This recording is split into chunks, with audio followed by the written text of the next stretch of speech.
So I represent District 56, which is the Arrowhead community, Carolina Forest, along Highway 90 up into Longs. How many people live in District 56 here? Okay, I'm only going to be talking to you guys right now. No, I'm just kidding. Gary, you're welcome to leave anytime you like. Just kidding. Other elected official who's here today, Horry County Councilman Gary Loftus. Gary, thanks for being with us. Are there any other elected officials here today? I don't see any. That's a good sign. We tend to get beat up at these things. Okay, so we have taken our break, and now I'm going to welcome you all back. I hope everybody had a good opportunity to catch up with old friends, maybe make some new ones. So we're going to introduce our next speaker, our featured speaker, Kirk Lovell. I used to work in media, and Kirk was at the airport, and I think I mispronounced his name quite often, so I tried to say it differently every time, so at least half the time I'd be right. Kobe's pointing at me. You okay, Kobe? Kobe, and we mentioned Kobe before. He's done such a great job of putting this event together. I had an email this morning from him that he sent around 3 o'clock last night. That goes to tell you what kind of attention he's putting into this. So one more time, how about a round of applause for Kobe and the whole team out of Coastal Carolina University. So as I mentioned, Kirk Lovell is the Managing Director of Air Service Consulting at Mead Hunt. He began his aviation career over 20 years ago. He enjoys working with large, medium, and small hub airports to develop strategies for growing their businesses. Kirk has worked on exciting projects around the world, including the privatization of VIP lounges at airports across the Kingdom of Saudi Arabia, concession plan for the Kunming International Airport in the People's Republic of China, the General Aviation Plan for the North Texas Super Bowl Host Committee, and various projects at the Myrtle Beach International Airport, and that's just to name a few. He's a proud graduate of Indiana University. He resides in Pawleys Island. And Kirk, are you here? Okay, come on up. But before I tell you to come up here, I figured I better make sure that you're here. So, ladies and gentlemen, Kirk Lovell, or Lovell, he's going to clear that up for us.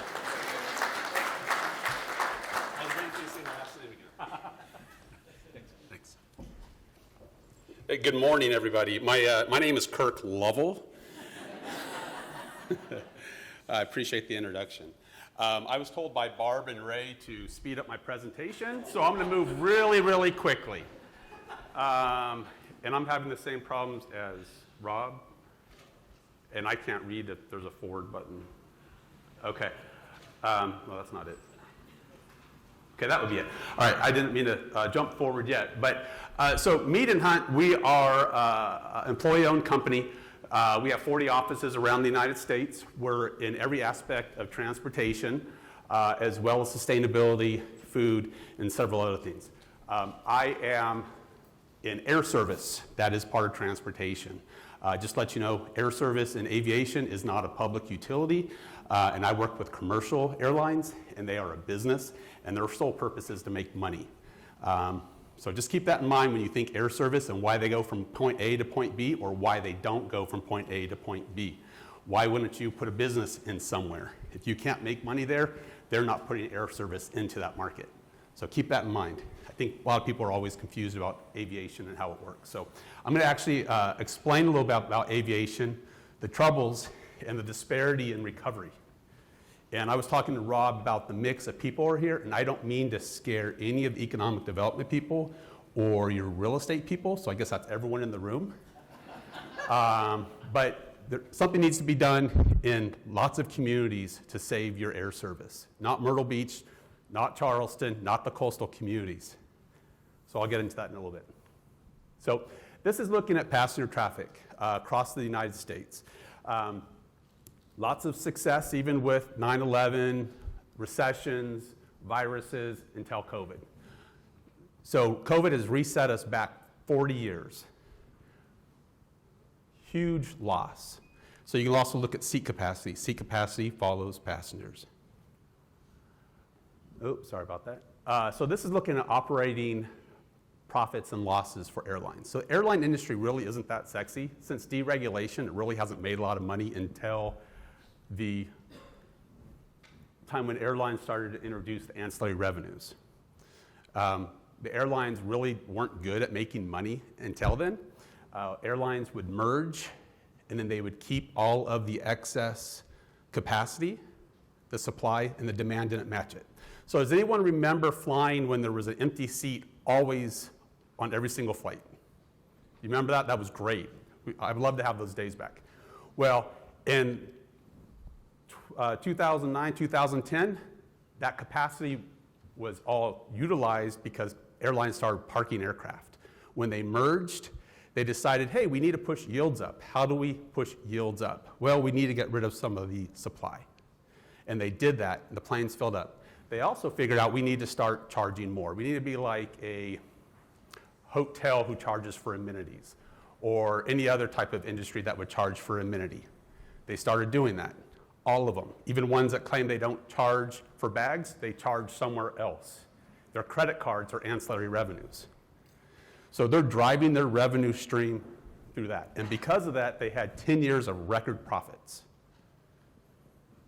Exciting times for the industry. Then COVID hit. The bottom fell out. It's important for our airlines to have tons of cash on hand. So when you see they have billions, or when they had billions and billions of cash on hand, they need that money for when things like this happen. And sometimes those billions still aren't enough.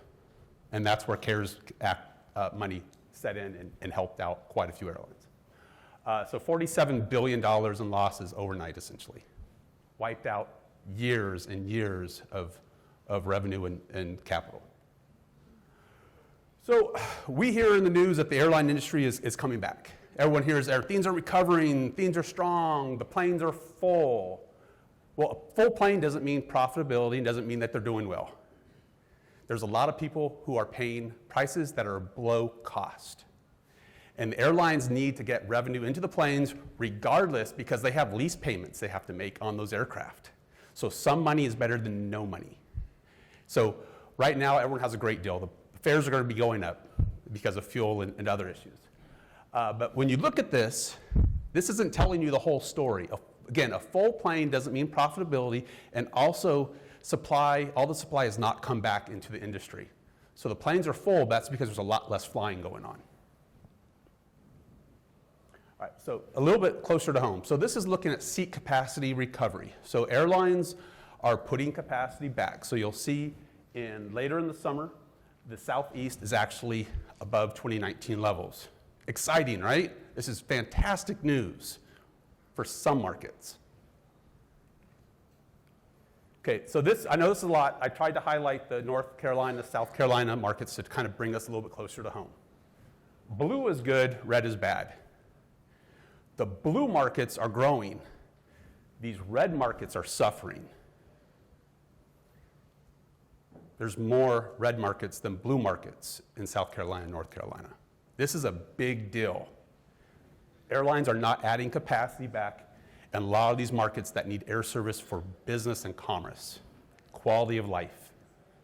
Quality of life isn't there. People are going to start moving away, and it's going to be harder for economic development to attract business. Right?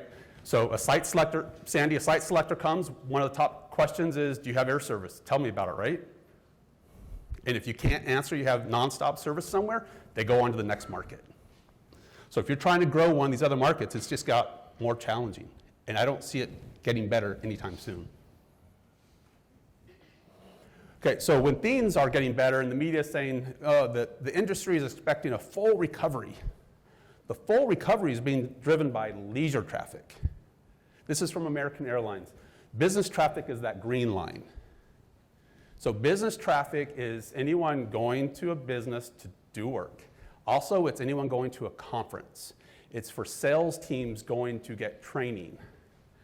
So is everyone going to the same level of conferences that you were pre-pandemic? Yes or no? I see a lot of no's. Okay. You are the problem. You need to travel more. And until that comes back, the airline industry will not be able to recover to the point it was before the pandemic. So when you put pressure on airports and communities to add service, again, it's the business community that has to start traveling. The bulk of airline revenue comes from business travel, not your $100 fare flying to Orlando. We need you guys to fly in the first class cabin. Right, Tucker? Yeah. Okay. Everyone's going to get called out, by the way. So there's a lot of issues keeping the airline industry from growing. Obviously, business being one, revenue is a big one. There's also crew shortages. This has been ongoing before the pandemic. I heard that Rob was talking about baby boomers, and you remember drinking a lot and smoking in your office, right? You probably also remember when there used to be 3 people in the cockpit. Now there's 2. Boeing is trying to introduce aircraft with 1 to increase the number of pilots. Technically, you don't need any if you look at drones and all that kind of stuff. But so there's a huge shortage. Just this year alone, 9,400 pilot short. American Airlines this year is trying to hire 4,400 pilots. Where are they coming from? When the pandemic started, the airlines furloughed pilots, people took early retirement, and a lot of people went to the companies that are growing left and right. The previous speaker was talking about e-commerce. That's part of our problem too. I'd rather go fly, if I was a pilot, I would rather go fly for Amazon or FedEx, UPS, because there are none of us in there complaining, right?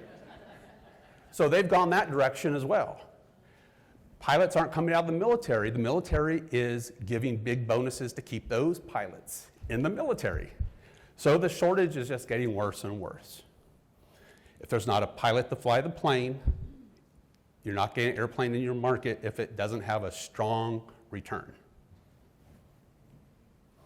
So here's what it kind of looks like.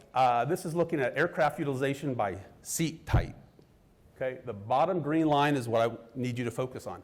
And this is more for the markets that aren't Myrtle Beach, Charleston, Orlando. This is for like the Columbias, the Greenville, Spartanburgs, those type of markets.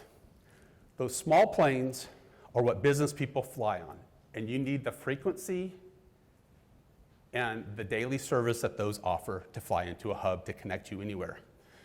The airlines, to compensate for fewer pilots, are parking those planes, which are also more expensive to operate unit costs than the bigger planes. Because obviously, if you have one pilot that can fly a 50-seater, and that same pilot can fly a 150-seater, what makes more sense when you don't have enough? Move them up and fly a bigger plane. So that's what's happening. For markets that are small, this red bullet here is important. A big plane takes more people to fill it up. And if you weren't filling up a 50-seat RJ, how can you fill up a big plane? See, I told you guys weren't going to like this. Okay, so this is also looking at regional jets. So there aren't many wide bodies in the region. It's regional jets and narrow body. This number actually keeps getting worse and worse in the regional jets, the grounded aircraft. They keep parking more and more planes. Actually, yesterday, United announced a whole bunch of markets that they are eliminating because they don't have pilots. And some of those actually are Charleston and Myrtle Beach.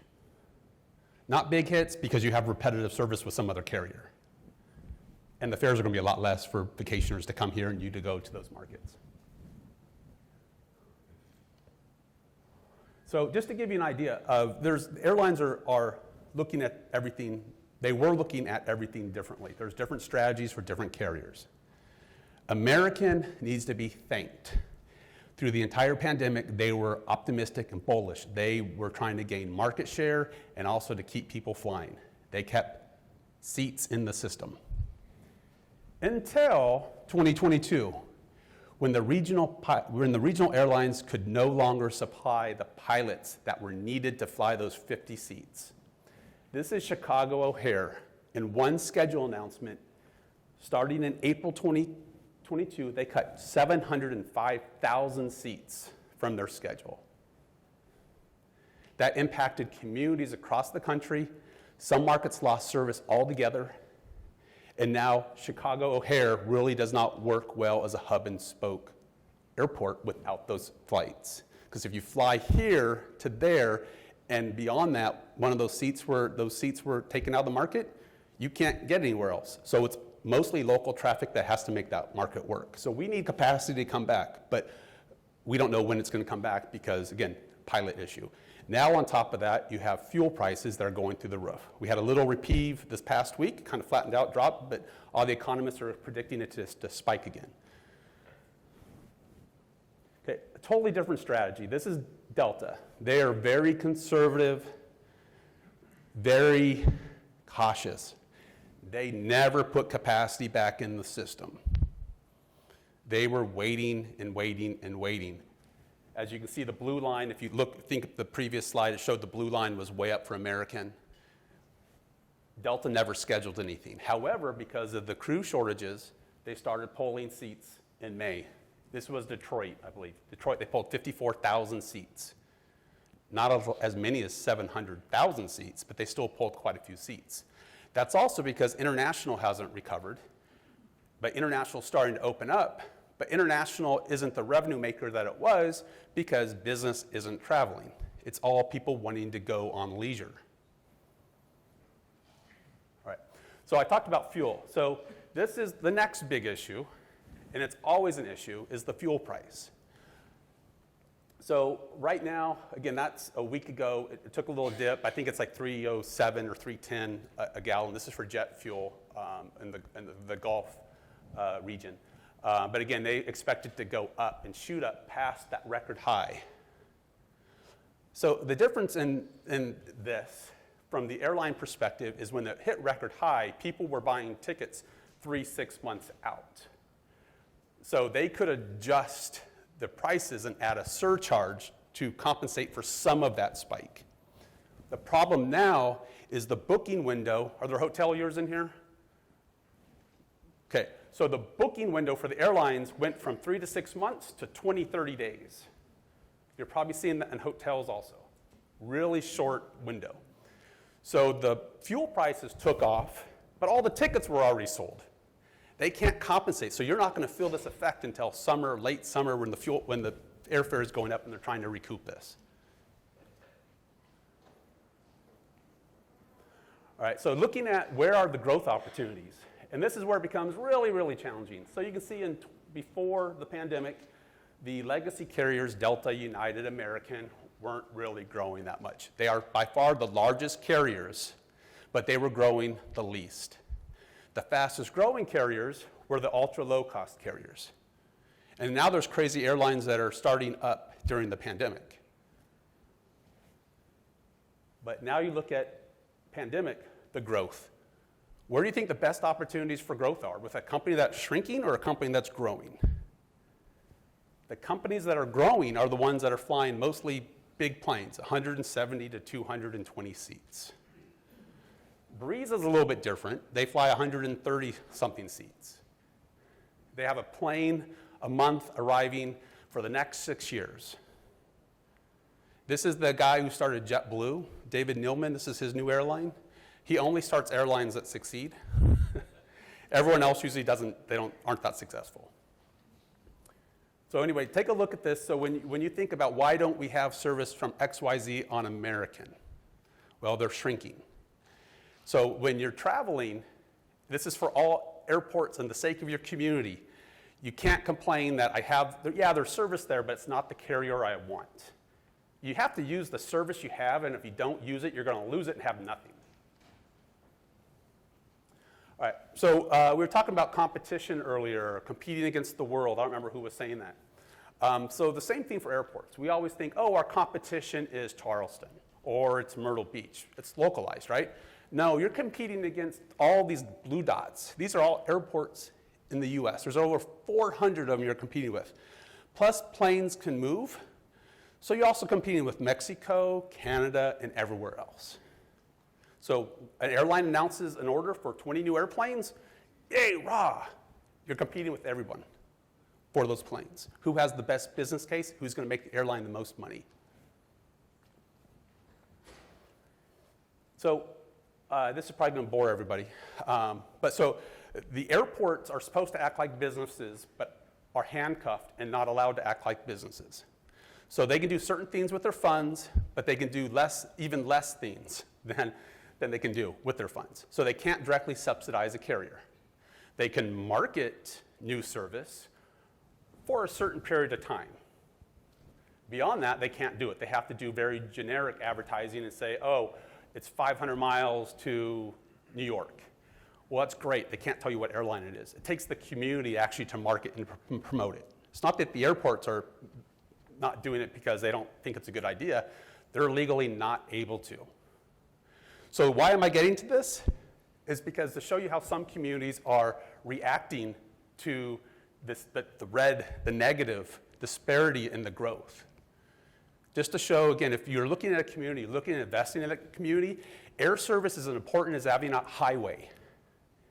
If you don't have air service, it's like not having a highway. It's going to be hard to grow your market. You're going to lose jobs. Quality of life is going that direction. So this is a big thing to keep in mind. Also, I'll just go, because I was at Myrtle Beach for such a long time, also airport land is the same way. Aeronautical use, I was telling Rob this. Everyone see the movie The Jerk when he's at the carnival and you can win everything from here to here to here? Aeronautical is in here. Aeronautical does not mean that it can be an aircraft manufacturer. Well, that's aeronautical. Can't be a seat manufacturer. It has to be anything for the active landing and taking off of aircraft, which limits it to like 2 things. So when you look at ITAP and you think, well, why is ITAP empty? Well, it's because it's aeronautical use. The VA had to go through a 2-year release process by Sandy's the group, the Myrtle Beach Regional Economic Development Corporation. So that took 2 years of fighting with the FAA to get that released. Not a fun process. So any other land over there that they want to promote and put something else that's not non-aeronautical, they have to go through that whole process again. And if you're an investor and you have lots of money, there's land like this at every airport across the country. And if you can figure a way around that, you're sitting on a gold mine. Okay? All right, that was just my soapbox, sorry. Okay, so what are communities doing? And if your community is not doing this, you're behind the curve. You are not at a fair playing field. Okay, so state government. IEDC has a $10 million fund. And because they're not the airport, they can subsidize carriers. So they're going after airlines and saying, we will guarantee service will succeed. We'll guarantee it up to $10 million. Jobs Ohio, this is the most exciting one out there. So all the economic development people look at how they did this. They use their liquor tax revenues to fund this program. It funds 13 sectors in Ohio. The fund is worth billions. They only gave $13 million this year to aviation, but they will guarantee flights up to $1 million per route. They only want to do contracts for 6 months. 6 months, $1 million. Shows you how expensive it is to operate aircraft. They've had big winners on this program during the pandemic. Akron, Canton. Nobody has a clue where that is, do they? Okay, well, you're the exception. Well, they've actually, in the pandemic, have gotten Breeze to start service there. They now have 15 nonstop markets by Breeze. They stole Allegiant away from Cleveland Hopkins. And Spirit has grown, United has grown. It's all being subsidized. So if our airports don't have that mechanism, and the playing field is level when the airlines are looking at a market and say, hey, everything looks good, but then I come with $15 million or $1 million, me as a business person, I'm going with the $1 million. I like this one. This is New Mexico. They have a program, but it excludes their largest airport because they feel the largest airport's doing fine on its own. We need all the other communities to do well so they get the money. The problem with programs that don't have that, they tend to focus on the airport that has the biggest overall impact and not the smaller communities. There's 3 other states right now that have legislation that are trying to pass similar acts. Alabama has been approved, and it's now going to general funding to make sure it's funded for this fiscal year. If we don't have something like that, we have to go to PRTC in South Carolina every single time, like for Charleston service to BA, London. It's not going to work. There has to be a permanent fund there where they don't go and take the money from all the chambers to subsidize it. There has to be a fund, just like for economic development. Aviation is economic development. Okay, so also on top of the government funds, communities are doing things. A community realizes they need air service. A business needs air service. If a corporate office is already in a market and you no longer have service somewhere, and it's inconveniencing the C-suite people, they're immediately talking about where do we move because I don't want to connect. Okay, so Oklahoma State and Stillwater, these are all active, and these all got passed during the pandemic. There's a lot more. $4 million. Tulsa, and I'll come back to this one. $3 million. Cheyenne, 2.3. So everyone's heard of ARPA funds, COVID funds, the CARES funds. Airports got those funds. Airports can't use those funds because they're supposed to only use them as money that an airport can use their funds for. So they can't do any subsidizing carriers. However, the city's funds are totally different. And the state legislature's website clearly says that on their front page, that it can be used to subsidize air service. Tulsa is subsidizing it with their county ARPA money. So if you go out there and look at all this money that came from the federal government has to be spent by 2024. If it's not, it goes back. You might have the money budgeted, but can you really get all that work done in that time frame? And if your air service was impacted because of COVID, it is an approved way to spend that money. And if you're using this money on parks, building quality of life, air service is quality of life. If you don't have it, don't build the park. Okay, so back to this slide. And then I'm done. I think I sped it up for you too. Is that fast enough, guys? All right. So again, I'm not concerned about the blue airports. I'm concerned about all of the airports down here in the red. If you don't have air service, it's not coming back soon, you're trying to grow business, you're going to find it harder. If your population is shrinking because people can't get point A to point B, if you don't have people from Microsoft moving into your community, it's because you're not down here in the blue. So again, I would really encourage everyone, again, for economic development, for real estate development. You know, if you wanted to continue to be successful and prosperous outside of the beach communities, you really need to focus on air service and growing it, getting it back to where it was, and then growing it beyond that. Airlines are coming to everyone with their hand out now because states and communities are doing it. That is the expectation everywhere. There are some recent announcements. There's an airport out there on the West Coast that offered an airline a $20 million MRG, $20 million. That's how important it is to that community. There's a lot more examples. I was in a community earlier this week. They lost service to a large market. Met with a couple of CEOs who were really mad because one company just bought another company in this big community. I walked away and they provided and they have said, here's $2 million, go get us our service back. That is for 1 year of getting service back to that market. Again, so if you're in a smaller community and you need service, again, you need to find the dollars, you need to start talking to people and figure out how to do this. Airport cannot legally do it. It has to be a business community, it can be local government. Thank you.